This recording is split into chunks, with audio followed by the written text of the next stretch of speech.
আসসালামু আলাইকুম রহমতুল্লাহি বারাকাতু। জসিম ব্লগ ফানি এর পক্ষ থেকে আমি জসিম উদ্দিন।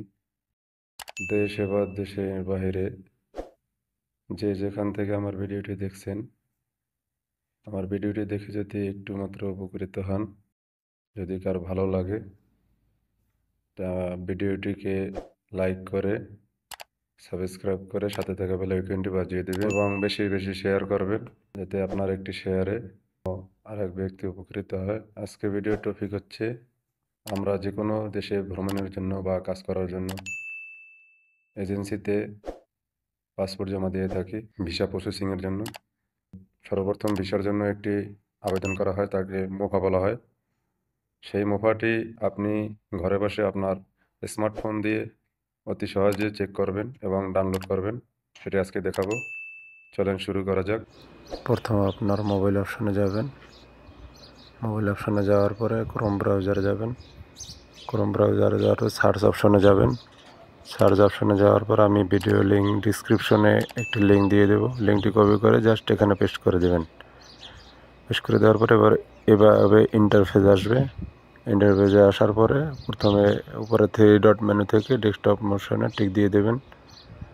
তারপরে ফার্স্ট আপনার পাসপোর্ট নাম্বারটি দেবেন। আমি আমার পাসপোর্ট নাম্বারটি দিলাম। তারপর আপনার ন্যাশনালিটি, এটা যেহেতু বাংলাদেশে দিয়ে দিলাম। আপনি যে দেশের হন না কেন দেশটি সিলেক্ট করবেন। স্ক্রল করে নিচে নেমে আপনার দেশটি সিলেক্ট করবেন। তারপর আপনি কোন বিষয়ে যাচ্ছেন সেই বিষয়টি এখানে দিয়ে দেবেন। এটা যেহেতু ওয়ার্ক ভিসা, এই জব আছে, এই জব ওয়ার্ক নাই। অনেক সময় এই জব আসবে, ওয়ার্ক আসবে। আপনি যে বিষয়ে যাবেন ওয়ার্কের বিষয়ে ওয়ার্ক আসতে পারে, এই জব আসতে পারে, এই জব দিয়ে দেবেন। এখানে অনেক ক্যাটাগরি আছে, দেখে নেবেন।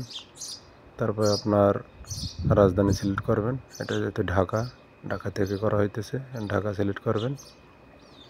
স্ক্রল করে দেখবেন এখানে সার্চের অপশন নাই, যেহেতু স্ক্রল করে দেখবেন যে এখানে কোন জায়গায় আছে আপনার রাজধানীটি।